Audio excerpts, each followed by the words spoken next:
بیٹا یہ امام بخاری علیہ رحمہ کی آخری حدیث ہے جو آپ نے اپنے استاد محترم سے پڑھی، اور یہ آخری حدیث جو ہے یہ امام بخاری کا آپ نے مزاج تھوڑا سا پڑھا ہوگا کہ انہوں نے سب سے پہلے حدیث جو شروع کی ہے باب بدء الوحی یہ ہوئی، لیکن انہوں نے باب بدء الوحی کام کر کے وحی کا فلسفہ بیان نہیں کیا، بلکہ باب جی نے بیچ میں آؤ دین کے پاس لائے انما الاعمال بالنیات اور سرکار عمر والی حدیث بیان کی، یہ ضمنی حدیث کے پاس تھی۔ بخاری صاحب علیہ رحمہ ہمیں ذہن دینا چاہتے ہیں کہ بندہ جب دین کے میدان میں آئے تو اس کا پہلا قدم اٹھے وہ بھی دین کے لیے، اور موت کے وقت جو قدم اٹھے وہ بھی دین کے لیے، پہلی سانس میں وہ بھی اللہ رسول کے لیے، اور آخری سانس میں وہ بھی اللہ اور رسول کے لیے۔ عمل کا دار و مدار نیت پہ ہے، اگر آپ کی نیت درست ہے تو آپ کا ہر عمل کی جگہ مقبول ہوگا، اور اگر نیت میں ہمارے تجزیہ کمی رہے گی تو ہم قابل تباہی کریں گے تو مردود کہلائیں گے، مقبول بارگاہ میں کہلائیں گے۔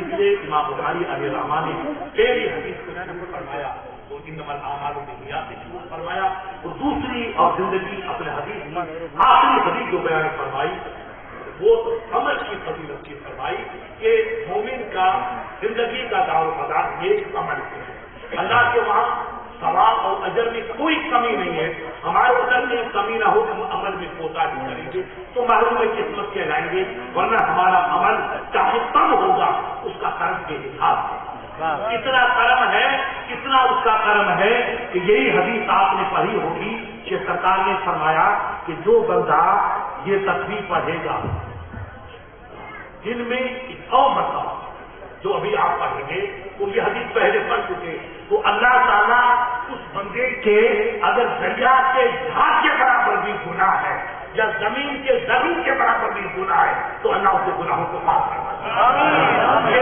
سبحان اللہ وبحمدہ سبحان اللہ العظیم، یہ مقدس تسبیح کبھی بھی رات کو کوئی بندہ پڑھے، ایک تسبیح پڑھ لے تو میرے رسول کی مقدس حدیث سے صاف ہے جس کو امام بخاری نے بیان فرمایا کہ اگر پانی کے جھاگ کو کوئی حساب نہیں کر سکتا، آسمان کے سیاروں کا کوئی حساب نہیں کر سکتا، اور زمین کے ذروں کا کوئی محاسبہ نہیں کر سکتا، اتنے بھی گناہ ہیں تو رب اپنی کریمی سے ایک تسبیح کی برکت سے سب گناہوں کو معاف کرتا ہے۔ اس کے دربار میں تو کوئی کمی نہیں ہے، کمی تو ہماری، ہم عمل نہیں کرتے، عمل کریں تو اس کی عطا میں کوئی کمی نہیں۔ اس لیے بخاری نے حدیث بازی کہ مسلمان کو فرق عمل کی طرف سمجھو، بے شک آپ کام کرو، کھیتی کرو، بزنس کرو، وپار کرو، مگر اللہ کو یاد کرو، یاد کرتے رہو، اللہ کی بندگی کرتے رہو، کھیت میں نماز پڑھو، پنی میں نماز پڑھو، جنگل میں نماز پڑھو، نماز تو بندی پسند وجہ اللہ، رب نے اشارہ کیا بندہ تو جدھر چھل جھکا دے گا رب کی رحمت وہی ہوگی، وہی ہوگی، چھل جھکانا بندے کا کام ہے، اور کعبے کو سامنے کھڑا کرنا رب العالمین کا کام ہے۔ اس لیے عمل میں کبھی کوتاہی نہیں کرنی چاہیے، اور عالم کو جب اس میدان میں آیا تو بخاری نے ذہن سازی کی کہ اس کی نیت درست ہونی چاہیے، عمل کا جذبہ ہونا چاہیے، نزاکت علی بن کے نہیں گھومنا چاہیے، غلام مصطفیٰ بن کے نہیں گھومنا چاہیے۔ آپ دیکھو تمہاری طرح بولی تھی اجمیر کے پاس سے آئی، آج سے 900 سال پہلے انہوں نے اسی بخاری کو پڑھا تھا اور انہی استادوں سے پڑھا تھا، چاہے استاد امام ہارونی علیہ رحمہ ہو، چاہے استاد حماد علیہ رحمہ ہو، وہ تھے تو ایسے عالم، ان سے پڑھ کے تو نکلا، ایک ہند الولی بن گیا، ایک سراج الامت بن گیا۔ یہ برکت ہے، انہی حدیثوں کی برکت ہے، حدیث پڑھ کے جس نے عمل کیا وہ رب کا محبوب بن گیا، اور حدیث پڑھ کے جس نے بد عملی کی وہ محبوب بارگاہ بن گیا، وہ محبوب بارگاہ بن گیا۔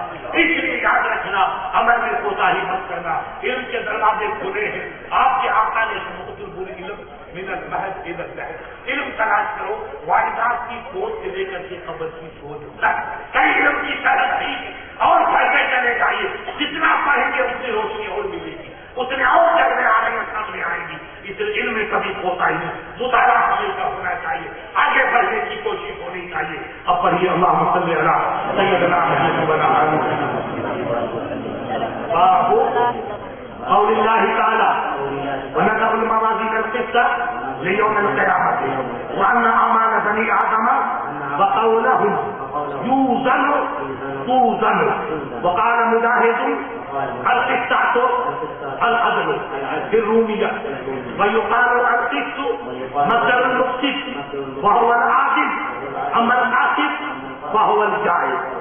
امام بخاری علیہ رحمہ نے صاف کہا کہ رب کا فرمان ہے کہ ہم جا کے کل قیامت کے دن میں انصاف کے ترازو رکھیں. انصاف کے ترازو تو انصاف کے ترازو کو آپ نے کہا ہم نے حدیثوں میں پڑھا قرآن میں پڑھا ترازو کو ایک تو یہاں موازین جمع کیوں میزان کی جمع مواد جمع کیوں لے کر ایک ترازو اتنی بھاری ہے کہ مشرق مغرب تک سب اعمال کا حساب ہو جائے تو اس کو جمع لانے کی کیا ضرورت تھی اور کس کہتے ہیں انصاف. رب فرماتا ہے میرے حبیب آپ اعلان کر دو کہ ہم رکھیں گے کئی قسم کے میزان جو انصاف پر مبنی ہوں گے قیامت کے.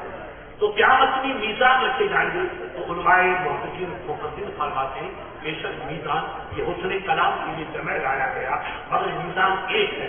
پھر جمع کیوں گیا اعمال کے اعتبار سے آپ کا عمل الگ ان کا عمل الگ ان کا عمل الگ ان کا عمل الگ. اللہ کے مخلوق بے حساب ہے ان کے اعمال بے حساب ہے اس لیے ان کو جمع لایا گیا. یا ایمان کی اقسام کئی قسم کے نیک عمل بھی ہے بد عملی بھی ہے ان کو دے کر کے میزان کا جمع لایا گیا. میزان حقیقت میں ایک ہے لیکن بندے جن کا نام اعمال میں اعمال تولا جائے گا وہ بندے زیادہ ہیں یا ان کی اعمال کی اقسام زیادہ ہے ان اقسام کے اعتبار کرتے ہوئے موازین کو جمع لایا گیا. ہم میزان رکھیں گے کیا بچے ہیں یہ قرآن کا پیغام. اب بخاری فرماتے بے شک بنی آدم کے اعمال اور ان کا اور تولا جائے گا. بخاری نے ذہن دے دیا کہ قیامت میں بندے کی زبان بھی بولی جائے گا کیونکہ قول زبان کے ساتھ زبان سے نکلا وہ قول ہو گیا ہاتھ سے نکلا وہ عمل ہو گیا. اب ہاتھ کا عمل آنکھ کا عمل پیر کا عمل جو عمل کریں گے رب کے وقت کا اپنا محفوظ ہے کہ آپ نے کیسا دیکھا کعبے کو کب دیکھا اجمیر کو کب دیکھا استاد کو کب دیکھا مسجد کو کب دیکھا یہ رب نظر کہیں گئی وہ سب آپ کے فرشتوں کے ذریعے سے محفوظ ہے. اللہ کے وہاں ان کو تولا جائے گا کہ گناہ والی نظر کتنی ہے نیکی والی نظر کتنی ہے کعبے والے قدم کتنے ہیں اور سینما والے قدم کتنے ہیں ٹی وی والی نظر کتنی ہے قرآن کے دیکھنے والی نظر کتنی ہے وہ سب طے ہوگا. قیامت کے دن میں منکر نکیر کرامن قاصدین لے کر آئیں گے اور ان کو تولا جائے گا. اب یہاں پر بخاری نے کہا کہ بنی آدم کیونکہ یہاں لفظ بنی کا اطلاق یہ ابن کی جمع ہے بنود بھی آتا ہے بنی بھی آتا ہے مگر بنی اتنا وسیع ہے کہ مذکر مؤنث سب آ گئے. اگر ان کو مونس رہ جاتی تو مائی ہوا کی بیٹیاں بچ جاتی تو اللہ یہاں پر امام بخاری نے بنی فرمایا کہ آدم کی اولاد میں چاہے مرد ہو یا عورت ہو اچھے عمل کریں گے وہ بھی تولے جائیں گے اور غلط کام کریں گے وہ بھی تولا جائیں گے. اب سوال یہ ہوا کہ بیٹا اعمال جمع لائے اور واحد کو لائے تو اعمال کا صدور ہوتا اس کے مقاصد صحیح. آنکھ سے بھی عمل ہے کان کا بھی عمل ہے زبان کا عمل ہے پاؤں کا عمل ہے ہاتھ کا عمل ہے یہ عمل کے تمام مقاصد ہیں. تو عمل جس سے صادر ہوتا ہے اس کے جوائے کئی ہیں اور قول جو صادر ہوتا ہے اس کا جارے ایک جو زبان ہے اس لیے وہاں قول واحد لے کر آئے اور اعمال جمع لے کر آئے. اس کو نقطے کو یاد رکھنا. پھر فرماتے ہیں امام مجاہد بہت بڑے موضوع فرماتے ہیں کہ لفظ 30 سال یا کچھ سال یہ عربی میں مکی زبان میں بیٹا انصاف کو کہتے ہیں. یہ رومی لفظ ہے رومی لفظ کو انصاف غصہ دونوں بولتے ہیں اس کی معنی انصاف ہے مگر یہ لفظ جو ہے رومی ہے. اہل مکہ نے اس کو پیش کر لیا کیونکہ دریا بڑا ہوتا ہے ہر کسی میں پانی کو برداشت کر لیتا ہے تو عربی زبان میں غصت تھی تو دوسری زبانوں کے الفاظ کو اپنے ضم کر دیا تو اس پہ عربی کا کلر کر دیا. اب یہ عربی بن گیا لیکن حقیقت میں رومی لفظ اب سے بلال کی برادری کمپنی کا یہ لفظ ہے. کہا جاتا ہے قسط یہ بھی کہتے ہیں قسط یہ مصدر ہے مقصد کی.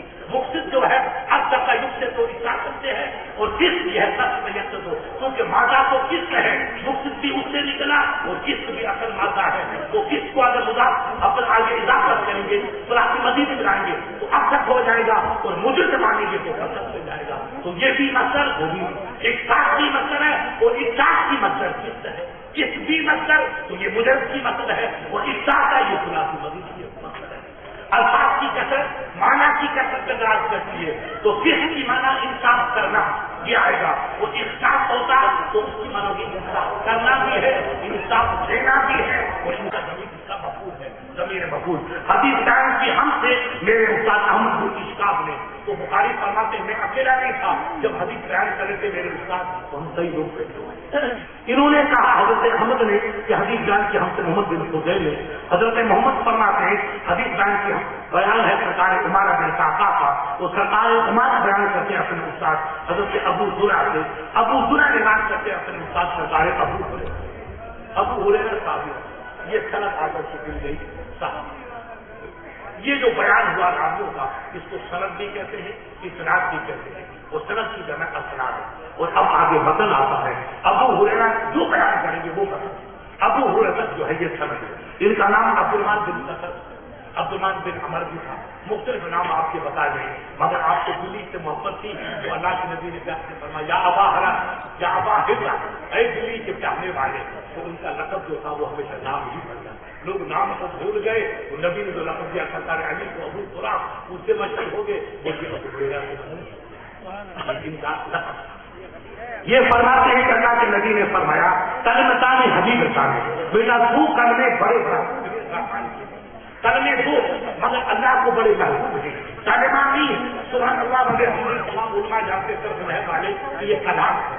کلام الگ ہے کلمہ الگ ہے. الکلم کو لفظ المان مقتدر یہ ہوا الکلام